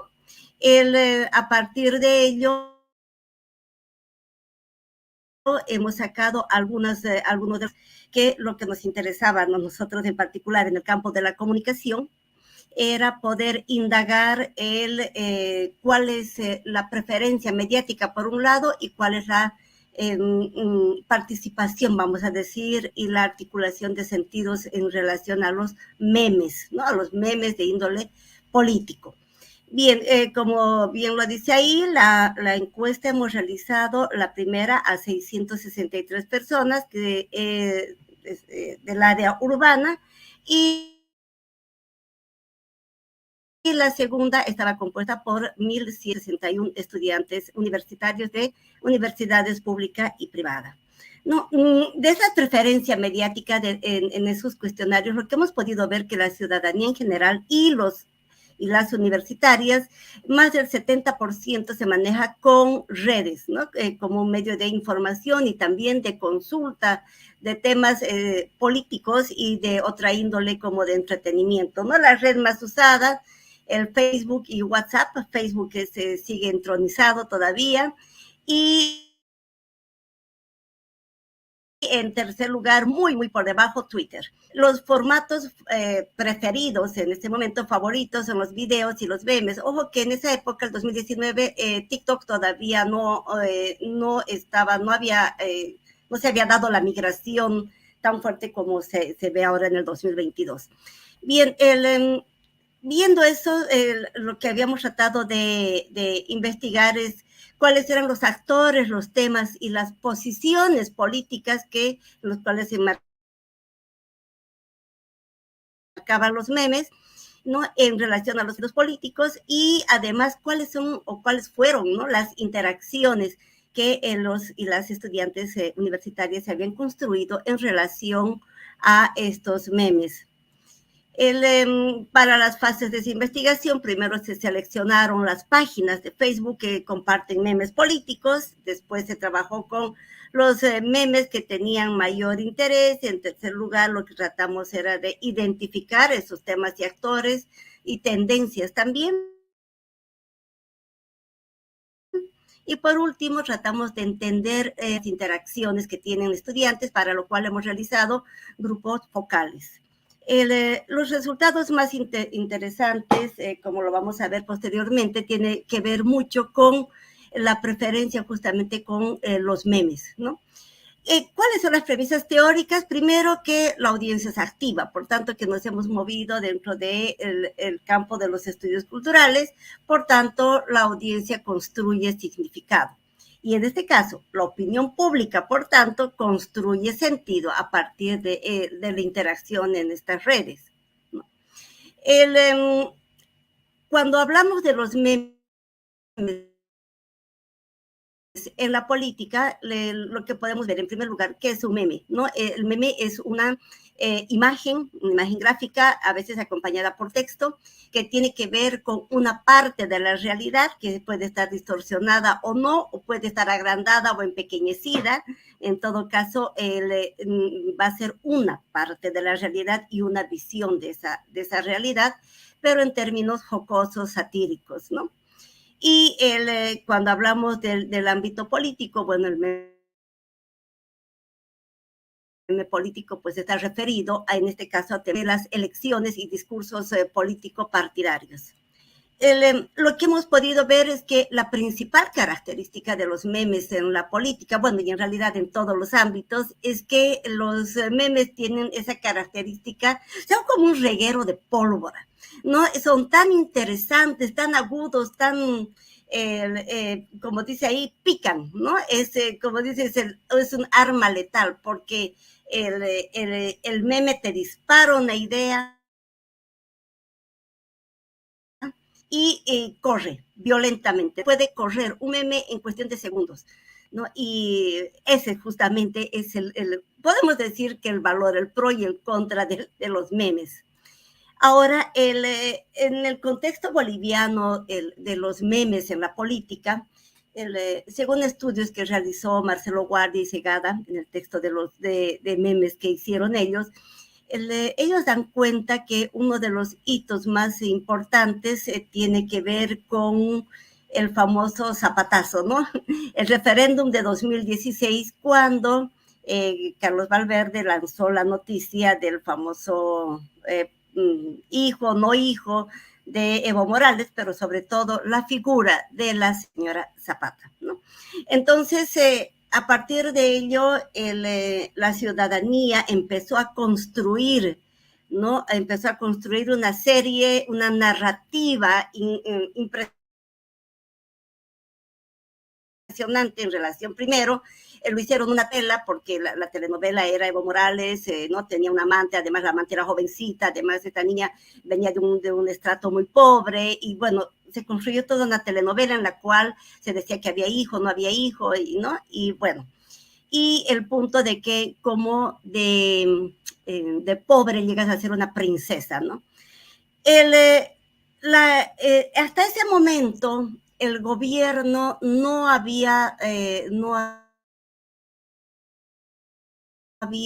dado una respuesta, no tenía en ese momento las armas y efectivamente las redes se inundaron con el tema de Zapata, ¿no? Pero justamente a partir de ello, y como hay una nota publicada en el diario de ese entonces, nos cuenta cómo el gobierno empezó a tener sus guerreros digitales, ¿cierto? Entonces ahí vendría a ser la contraofensiva del gobierno, que vendría a ser años después. Bien, ¿qué es lo que se trató de ver entonces? Primero las páginas activas, después ver la tendencia, indagar los memes, cuáles eran los actores, cuáles eran los niveles de interacción y el tipo de interacciones, ¿no? Mientras voy pasando las diapositivas, ustedes pueden ir observando los memes que fueron surgiendo en ese momento. Y miren, gracias a la colaboración de estudiantes, hombres y mujeres, ¿no? De la Gabriel Valerosos, estudiantes, encontramos 78 páginas de Facebook de expresión política en época electoral de las elecciones en Bolivia en 2019. Son las que se pudo identificar, de las cuales encontramos la información en 70.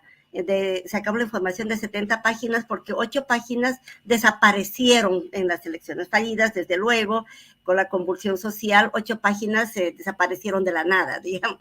Bueno, pero nos quedamos con 70 páginas y aquí tenemos los nombres, Huele a Masista, Carlos Mesa, presidente. Muy interesante y llama la atención que muchas de las páginas que te daban un nombre engañoso. Por ejemplo, vote por Carlos Mesa. Sin embargo, era una página en contra de Carlos Mesa. Lo mismo con Evo Morales, ¿no?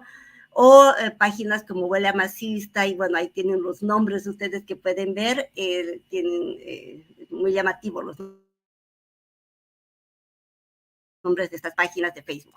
Bien, ¿qué es lo que hemos podido ver? Entonces, que a nivel de, haciendo una clasificación, hemos podido encontrar o las hemos dividido en las páginas oficialistas, en las independientes, que son más de ciudadanía en general, y las de oposición.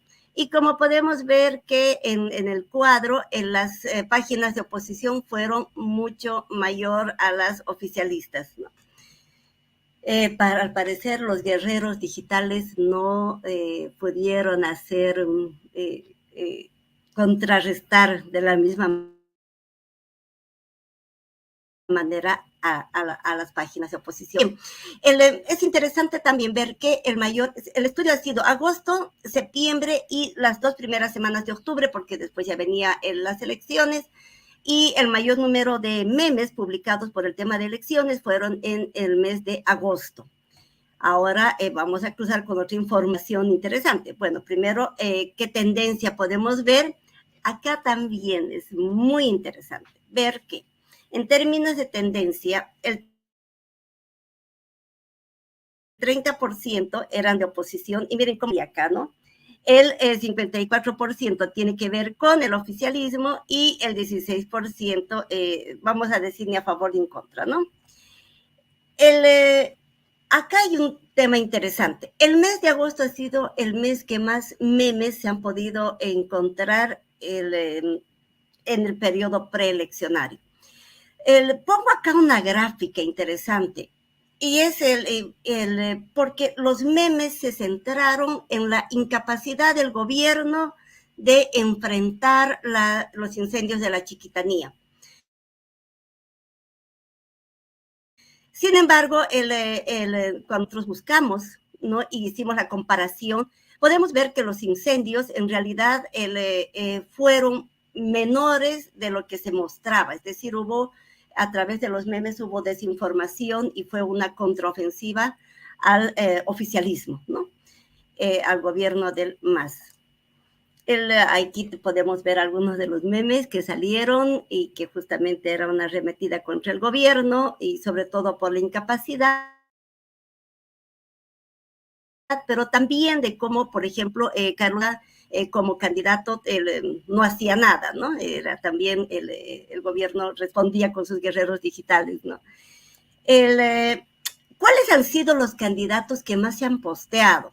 Y aquí vemos que la guerra, digamos, ¿no? La guerra entre ambos, en los dos candidatos que también en la misma investigación salieron como los que tenían mayor votación, ¿no? Evo Morales y Carlos Mesa, ¿no? La preferencia electoral estaba centrada en estos dos candidatos. El Chi fue como una burbuja. Chi creció y se bajó, ¿no? Y los demás han sido prácticamente inexistentes en el tema de los memes. Encontramos como 4 de Ortiz, ¿no? Que digamos es casi nada, el 1%, 0 de Félix Patti, ¿no? No encontramos, porque claro, no fueron, al parecer, candidatos muy, muy peleados. Ahora, ¿qué ofensivas y contraofensivas se pueden ver acá? Algunos de los memes que se publicaron. Un tema interesante que lo estamos viendo también ahora es el ataque a personajes, a mujeres que están en el ámbito político, sea de cualquier lado, ¿no? Y mostrarlas de una manera muy despectiva, ¿no? Se puede ver aquí una franca misoginia. Bien, otro elemento importante, ¿no? El cómo se han ido creando narrativas de cada candidato. Por ejemplo, Carlos Mesa se le creó toda la narrativa de que es el limosnero, ¿no?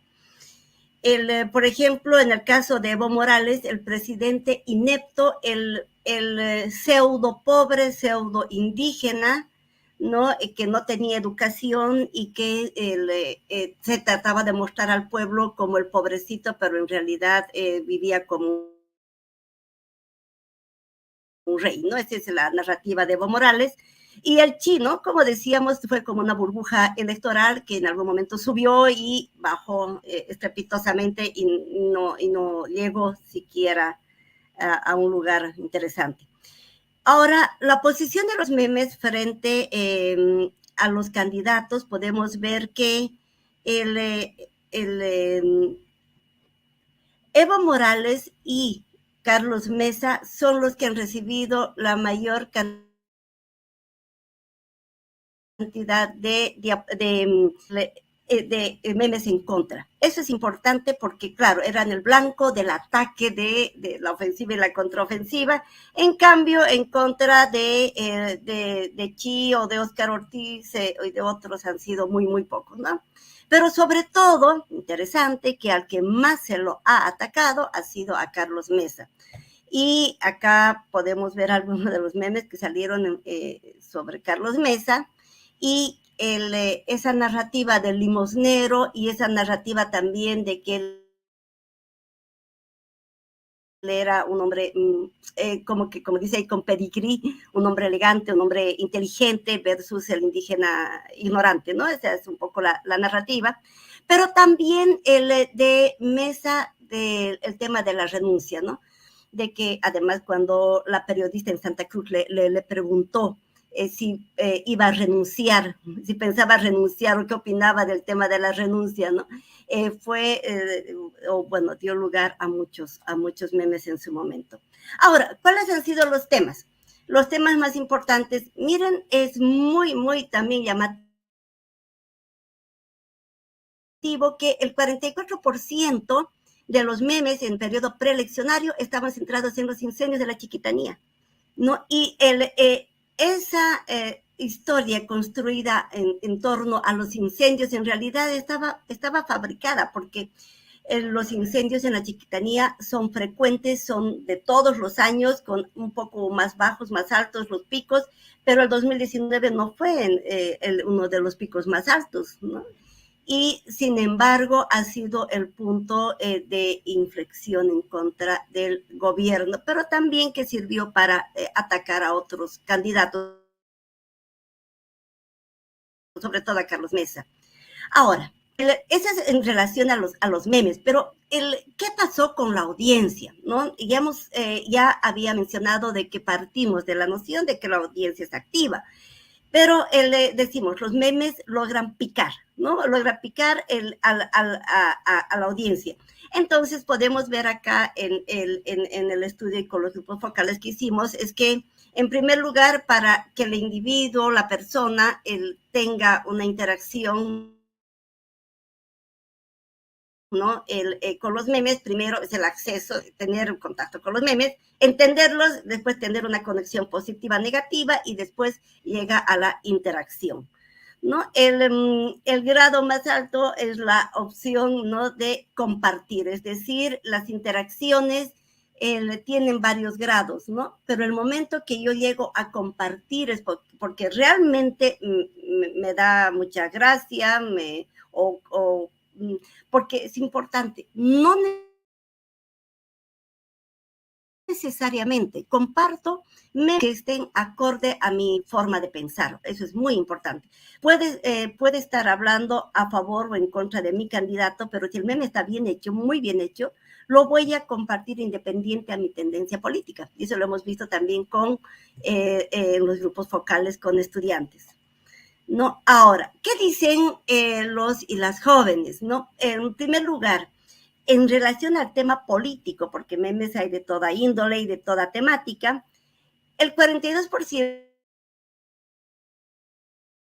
de los y las jóvenes manifiestan en el cuestionario que hicimos que se detuvieron. ¿Qué quiere decir? Que les gustó, que se quedaron a ver los memes, ¿no?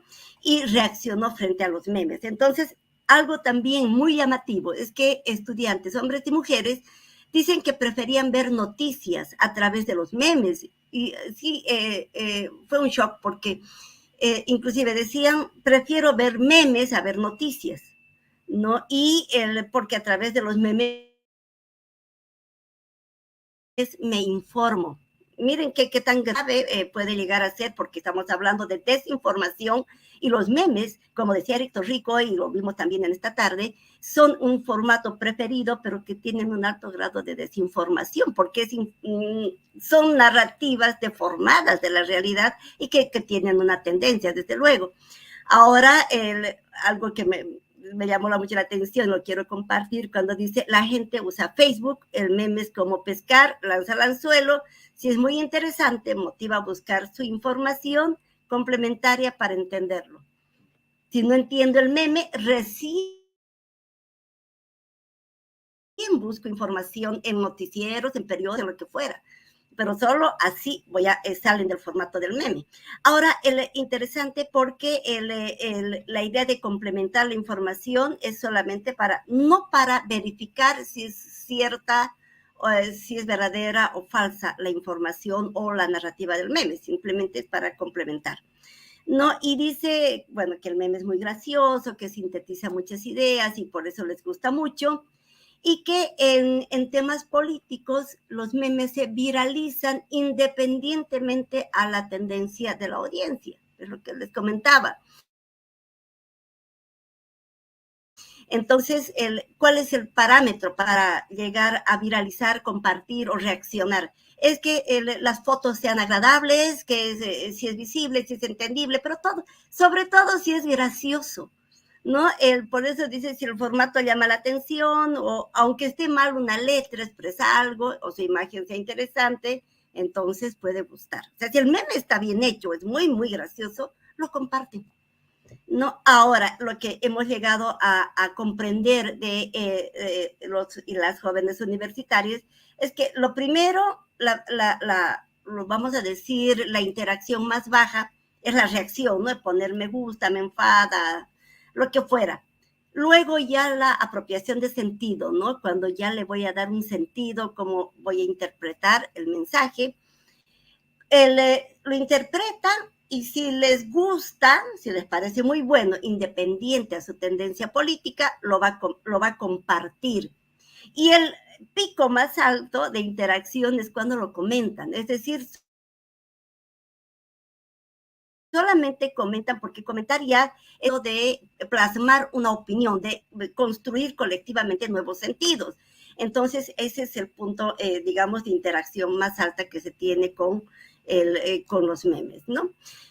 En conclusión, ¿qué podemos ver también? Que los internautas polarizan las intervenciones. Es decir, hacen una guerra de comentarios de defensa y de ataque. Muy pocos tienen una visión neutral o de negociación. El contenido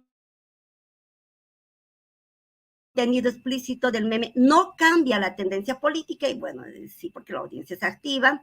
Y que el hecho de no cambiar la tendencia, sin embargo, no evita que se llegue a creer en un aspecto, una narrativa falsa, y que es muy difícil no creer en el meme a simple vista, ¿no? Porque puede sembrar duda sobre la veracidad. Y finalmente, que la edad y la formación política son dos factores muy importantes a la hora de apropiarse de sentido de los memes. Bueno, eso es lo que quería compartir. Muchas gracias por su atención.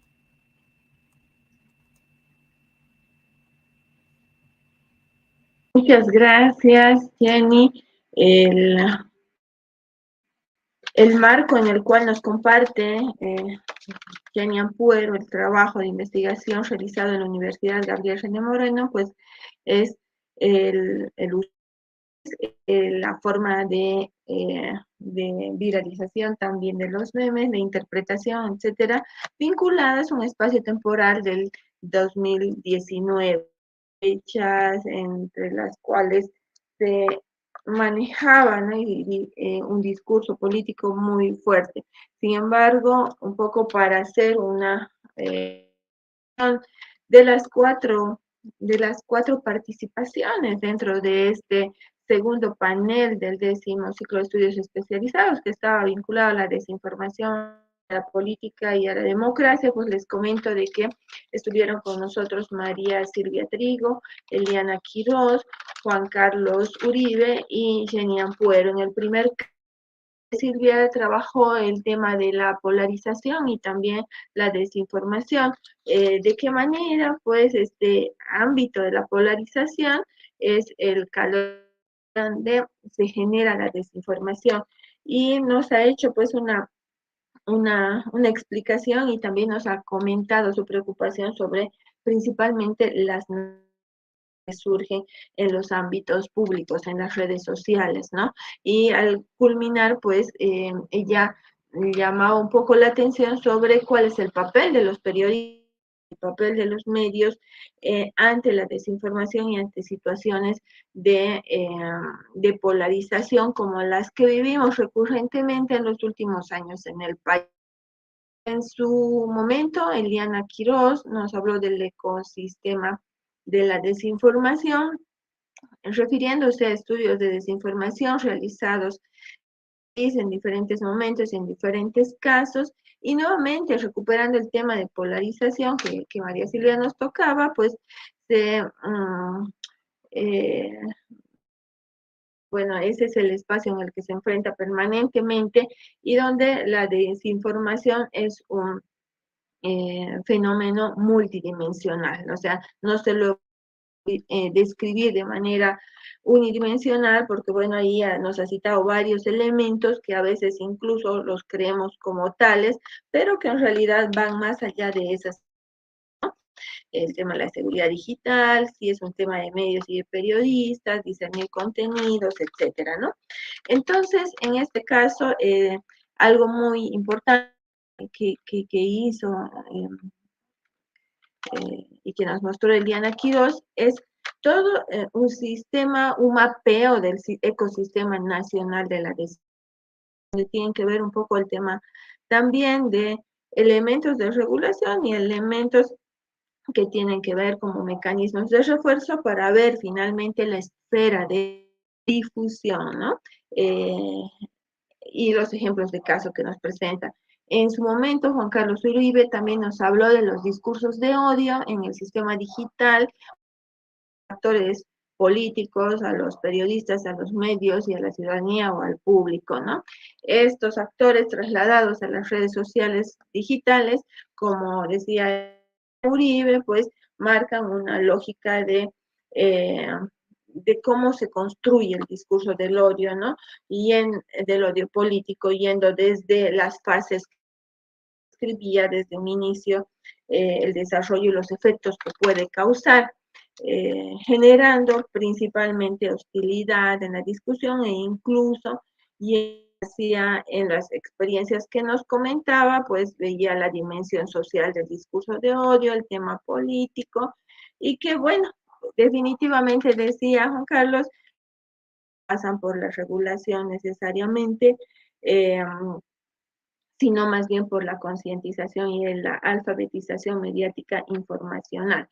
Finalmente, que ha sido la última de nuestras expositoras en este panel, pues nos habló de los memes y está en el índole político, haciendo referencia al periodo 2019, donde justamente a través de encuestas tanto a audiencias como a universitarios se ha ido identificando y sobre el uso del Facebook como la red más usada, y luego el WhatsApp, pero también las tendencias, ¿no? Las tendencias de contenido y de manejo de los memes, de oficialismo y oposición,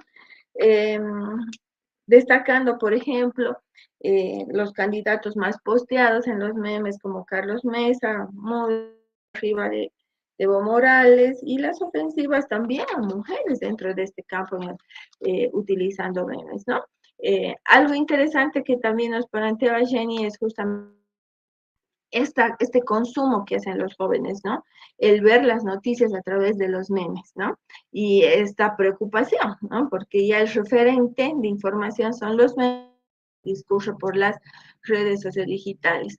Y luego irá a buscar mayor información para complementar aquello que el meme le ha dado, pero no para verificación, como la misma Jenny, para complementar o para enterarse o para entender el meme. Este ha sido nuestro panel y a partir de ello han surgido algunas preguntas y nos da una expositor o expositora para que a la vez respondamos la pregunta y nos vayamos despidiendo.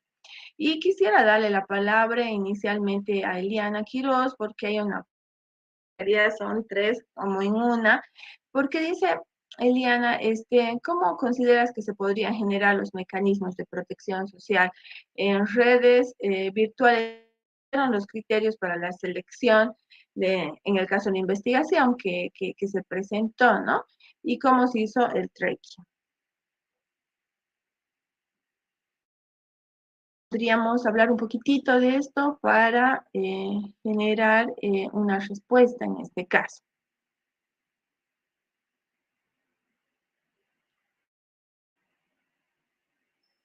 Hola, ¿me escuchas? Hola, hola. ¿Sí? ¿Estás bien? ¿Sí o no? ¿Sí me escuchan? Sí, Eliana. Gracias. La pregunta, ¿no? Voy a responder brevemente. Los criterios de la selección ya la respondí por chat, lo digo rapidísimo. En realidad esta investigación no se iba a hacer, no estaba pensada hacer, pero estábamos monitoreando las redes sociales como parte de un equipo de monitoreo de la observación electoral que vino para el 2020 de la Comisión Europea. Éramos parte del equipo y ahí surgió un tuit con un comportamiento diferente. Demasiadas interacciones, incluso 6 veces más en interacciones que de lo que normalmente había con esta cuenta de Entre Ambas Aguas. Entonces ahí nos comenzó a llamar la atención y ahí estuvimos profundizando. En realidad, por lo tanto, no ha habido una selección tanto del caso, sino que el caso ha saltado a nosotros. Y luego, ¿cómo se ha hecho el tracking? Este tracking es muy fácil. Pero creo que se está refiriendo en realidad al tracking de los gráficos que he mostrado. Por el tracking, digamos, de la historia, se ha ido a Twitter, a Facebook y a medios, y se ha hecho un Excel con las horas y las fechas de lo que iba saliendo. pero entiendo que les llama la atención las gráficas. Hay un sistema que se llama CrowdTangle, CROWDTANGL,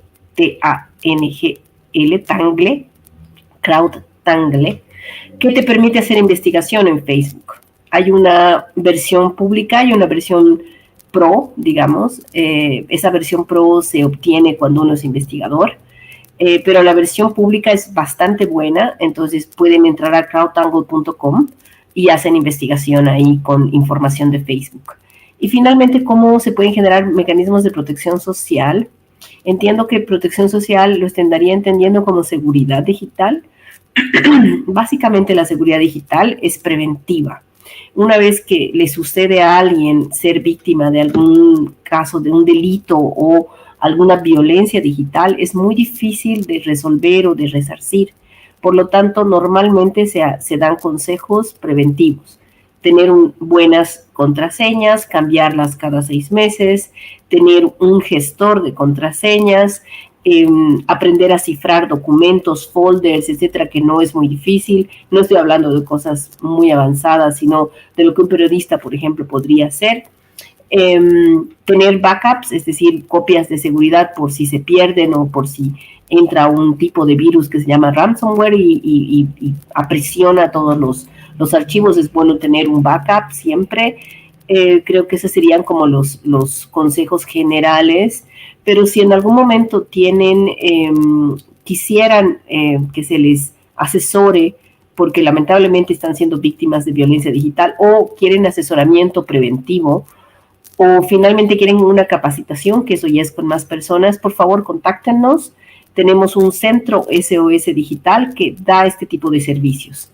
Creo que tienen mi contacto, si es que no están reteniendo el nombre de SOS Digital. Me escriben con toda confianza, por favor, y yo los voy a derivar a este servicio que tenemos, que es específico para víctimas de violencia digital, y hay una parte especializada en periodistas. Muchas gracias.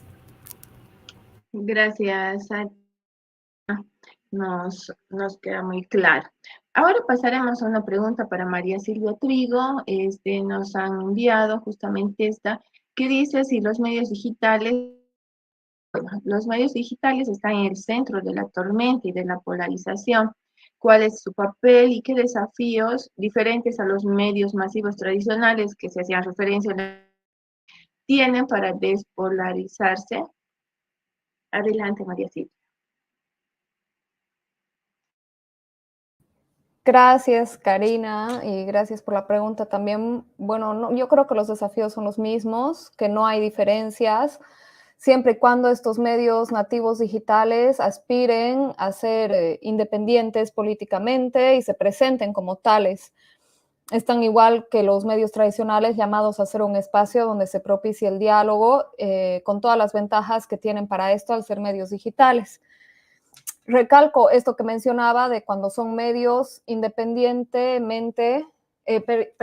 medios independientes políticamente hablando, que buscan informar con independencia, porque en el ecosistema boliviano de los últimos años, en el ecosistema de los medios, hay un surgimiento de programas que son políticos, pero que se presentan falsamente como espacios periodísticos en las redes sociales para imponer su agenda y para influir en la opinión pública. Si la persona que pregunta está hablando de ese tipo de programas, yo creo que no hay nada que hacer con ellos porque son parte del problema y porque fueron creados con objetivos políticos, ¿no?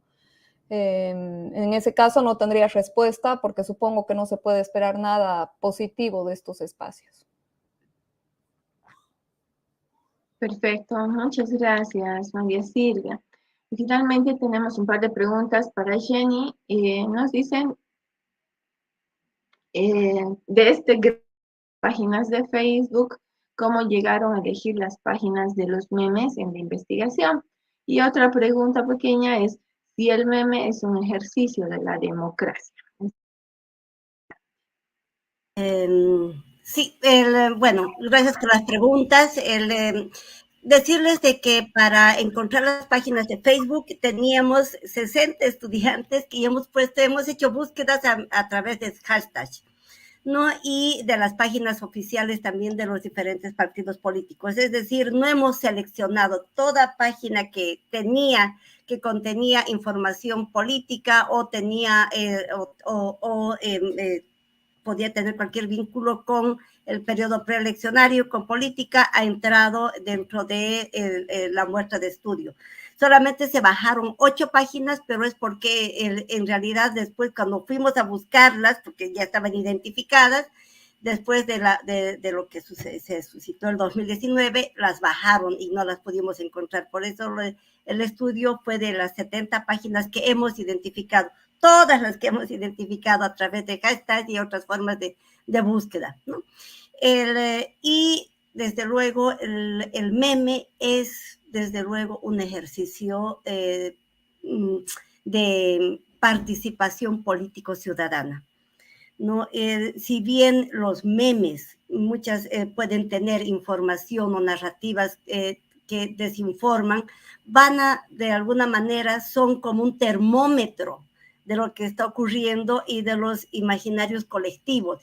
Los memes hay que leerlos por eso desde esa perspectiva, no en función de si son tan falsos, o dónde está yendo o hacia dónde se quiere llevar o qué es lo que se quiere construir, ¿no? Y por eso es un ejercicio para la democracia muy importante. Y bueno, agradezco a todos y todas por su atención. Muchas gracias, Karina, y yo me retiro y espero que haya suscitado un diálogo interesante todo el panel. Gracias, estimada Jenny. Gracias, estimada Jenny, y también agradecer a cada uno de los que nos han acompañado en este segundo panel de Política y Democracia. María Silvia Trigo, Eliana Quiroz, Juan Carlos Uribe y Jenny Ampuero nos han estado compartiendo tanto las reflexiones como las realizadas al efecto de poner en evidencia la importancia de estos 3 conceptos fundamentales para lograr los objetivos de abordaje del 10º ciclo de estudios especializados en comunicación, que está dedicado a los derechos, ciudadanías y competencias, como la alfabetización mediática e informacional ante la desinformación. Ha sido el segundo panel y agradecemos mucho la invitación también a moderar este espacio. Tengan ustedes muy buenas tardes. Ahora tenemos un pequeño receso y luego vamos a los espacios de capacitación. Luego de abordar la desinformación en su relación con la política y democracia, ahora ingresaremos, como bien se ha dicho, a un receso para retornar a las 4:30 y dar inicio a las capacitaciones prometidas, las cuales son 3 y son las siguientes. Introducción a la verificación de la desinformación junto a María Silvia Trigo, de Bolivia Verifica. Fact-checking para luchar contra la desinformación por Enid López y Alessandra Estrada, Chequea Bolivia. Búsquedas digitales en un universo de datos junto a Carolina Méndez de Fact Checker. Estas capacitaciones no serán transmitidas al vivo. Ustedes tienen, cada una de las personas, los participantes, tienen que ingresar al enlace que se les ha proporcionado según lo que ustedes expresaron el deseo de participar en una u otra capacitación. Así que la aprovechen. Este evento se lleva adelante gracias a la alianza entre la Asociación Boliviana de Investigadores de la Comunicación y la Universidad Evangélica Boliviana, con apoyo de la Asociación Boliviana de Carreras de Comunicación Social y la UNESCO.